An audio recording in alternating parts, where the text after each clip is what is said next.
ডাকা শুরু হয়েছে তখন ভালোই লাগতেছিল নিজের কাছে যে আমাকে এরকম অনেকেই চাচ্ছে, অনেক টিমে চাচ্ছে। আমি হাঁটতে পারতাম না, আর লাঠি নিতাম আর কি। লাঠি নিয়ে বা এই যে টুলগুলো থাকে ছোট বাচ্চাদের ধরার, হাঁটতে হয়, তো ওগুলো নিয়ে হাঁটতাম। মুকিদুল ইসলাম মুগ্ধ এনসিএল এ সব ম্যাচ খেলতে পারেননি, ইনজুরির সঙ্গে লড়াই করে প্লেয়ার অফ দ্য টুর্নামেন্ট হয়েছেন। কেমন লাগছে আসলে এত চ্যালেঞ্জের মধ্যেও আসলে সেরা খেলোয়াড় হলেন? আলহামদুলিল্লাহ, এটা সবার জন্যই গর্বের বিষয়। আর আমার কাছে ভালো লাগতেছে, কেননা অনেক দিন পর এরকম একটা সুযোগ পেয়ে নিজেকে তুলে ধরতে পারছি। আমরা আসলে এনসিএল এর প্রসঙ্গে থেকে বিপিএল আসি একটু। বিপিএল এর চট্টগ্রাম রয়্যালসের হয়ে আপনি খেলবেন। চট্টগ্রাম রয়্যালস নিয়ে সবচেয়ে বেশি সমালোচনা হচ্ছে, অনেক নেতিবাচক কথা হচ্ছে। আসলে আপনারা প্লেয়ার আসলে কতটা নির্ভর আছেন?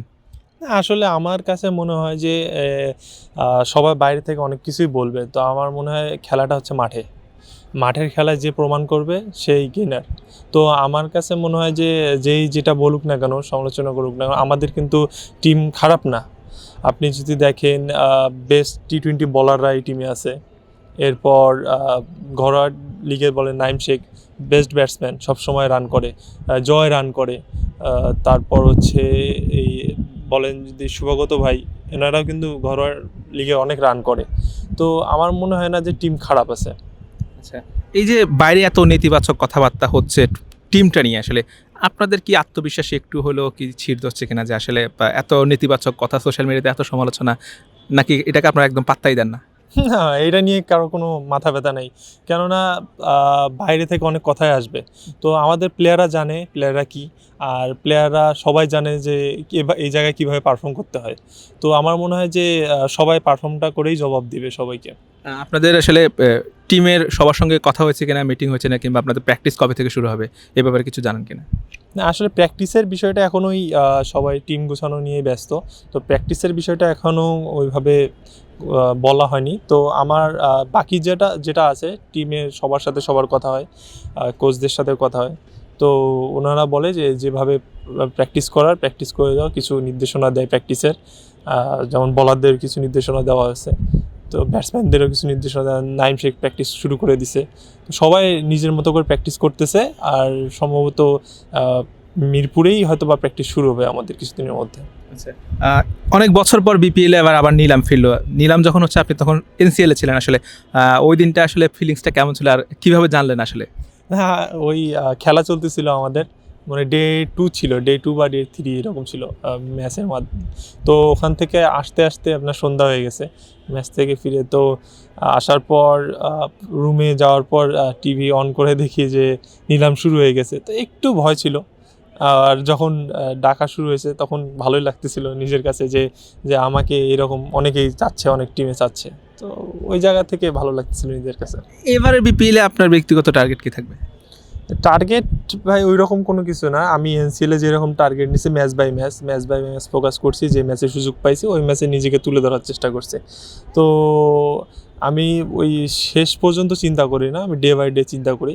তো আমার মনে হয় কি এখানেও আমার ওই প্রত্যেক ম্যাচেই চিন্তা থাকবে যে এই ম্যাচটা আমি ভালো করব, পরের ম্যাচ দেখা যাবে পরেরটা।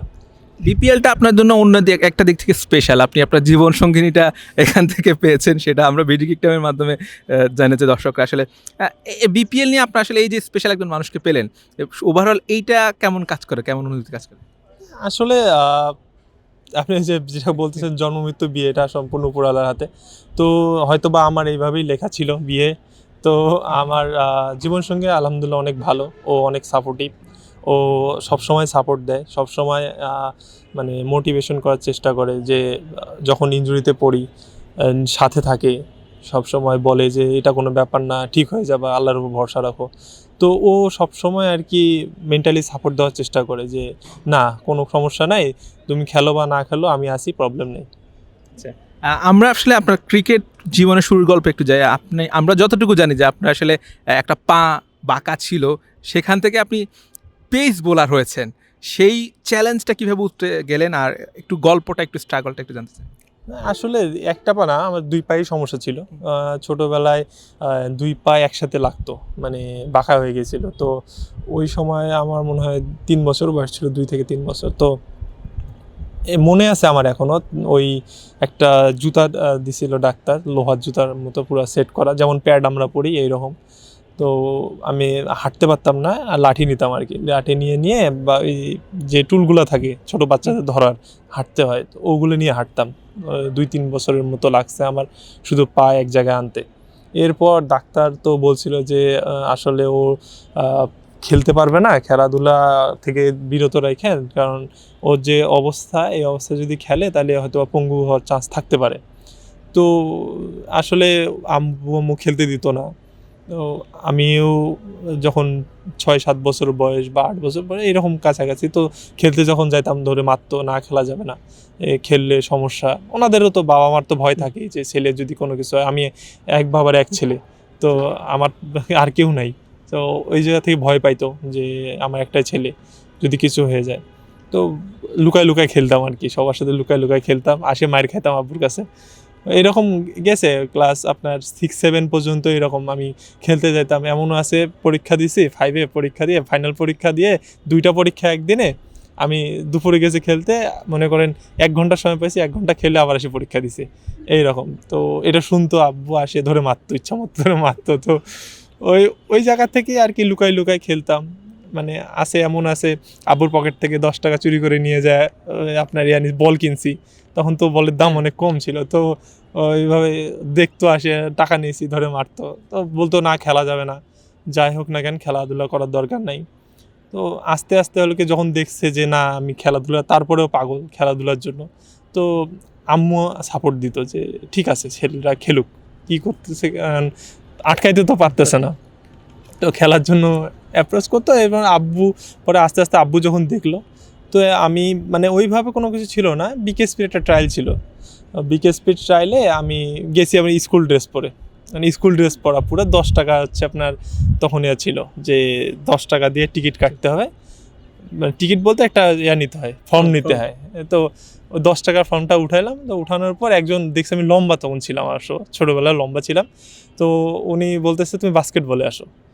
আমি বাস্কেটবল কি এটা জানি না তখন, গ্রামের ছেলে বুঝে নিত যে বাস্কেটবল কি, ওটা আমি দেখি না, শুধু ক্রিকেট জানি। তো ওখানে নিয়ে গেছে, আমি বলছি না আমি এটা খেলবো না, আমি জানি না এটা কি। তো পরে ক্রিকেটে গেছি, আবার প্রথমে ট্রায়াল নিয়েছে, ব্যাটিং করছি, আবার বোলিং করছি, বোলিং করে ফিল্ডিং করছে, ভালো লাগছে, পরে ডাক দিচ্ছে বিকেএসপিতে। ওখান থেকে আমার যাত্রা। সমস্যাটা রিকভারি কিভাবে? সমস্যাটা আসলে আস্তে আস্তে ওই যে বললাম না, পায়ে, হ্যাঁ, না পায়ে দিয়ে হাঁটতাম, এরকম করে 2 বছর কাটছে, আস্তে আস্তে রিকভারি হয়েছে। ওষুধ ছিল, ক্যালসিয়াম অনেক কিছুই দিছে ডাক্তার, ওই ছোটোবেলায় ওই সময়। তো ওই আমার পায়ে এখনও বাঁকা আছে আঙ্গুল তো ওই জুতা পরে পরে আমার আঙ্গুলও বাঁকা হয়ে গেছিলো, যে জুতা খোলা যাবে না, ওই রকম পরেই থাকতে হবে সবসময়। ওই রকম করে করে আল্লাহর রহমতে আর কি আস্তে আস্তে রিকভারি হয়েছে। এখন আসলে বাবা মায়ের অনুভূতিটা কি, বা এখন কি বলো? আসলে ওই যখন বিকেএসপিতে ডাক পেলাম, এরপর থেকে আব্বু আস্তে আস্তে সাপোর্ট দেওয়া শুরু করছে যে যেহেতু খেলতেছে খেলুক। এরপরে যখন দেখলো 17 খেলতেছে, আন্ডার 17 ন্যাশনাল টিমে, তখন থেকে ওনারা আরও খুশি যে ঠিক আছে, তাহলে সমস্যা নাই, ও খেলুক, ও যতদিন মন চায় খেলুক। এরপর এই 19 খেললাম, এরপর ন্যাশনাল টিমে ডাক পেলাম, এই আস্তে আস্তে এরকম করেই খেলে যাচ্ছে আর কি। আচ্ছা, সবশেষ প্রশ্ন সেটি হচ্ছে যে বিপিএল নিয়ে যে এত নেতিবাচক কথা হচ্ছে আপনাদের চট্টগ্রাম রয়্যালস নিয়ে, দর্শকরা আপনাদের ফ্যানরা অনেকে হতাশ, তাদেরকে একটু ভরসা দিবেন কিনা, যে তাদের উদ্দেশ্যে কি বলবেন? না আসলে এমন কোনো কিছুই না। এর আগেও আপনি যদি দেখেন চট্টগ্রাম টিম সবাই মনে করতো ওই যে এর আগের বছর যে খুব খারাপ টিম হয়েছে, কিন্তু ফাইনাল খেলছে। তো আমার মনে হয় কি আমরা অনেক ভালো টিম।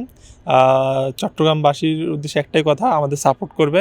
যদি ওনারা সাপোর্ট করে, আমাদের টিম অনেক ভালো খেলবে। আমরা আমাদের বেস্টটা দেওয়ার চেষ্টা করব, ইনশাল্লাহ আমরা ফাইনালে যাওয়ার চেষ্টা করে ট্রফিটা নিব ইনশাল্লাহ। যেটি বলছিলেন মুগ্ধ, আসলে গতবার চট্টগ্রাম কিংস নিয়ে অনেক সমালোচনা হয়েছে, তারা ফাইনাল খেলেছিলেন কিন্তু রানার্স আপ হয়েছিলেন, কিন্তু এবার তিনি বলছেন চট্টগ্রাম রয়্যালস এবারও ফাইনাল খেলবেন, চ্যাম্পিয়ন হবেন। বিপিএল শেষে সেই উত্তরটা আমরা পেয়ে যাব, তবে প্রত্যাশা রাখি যেন তার কথাই সত্য হয়। Hussain Arman, BD Quick Time, Dhaka.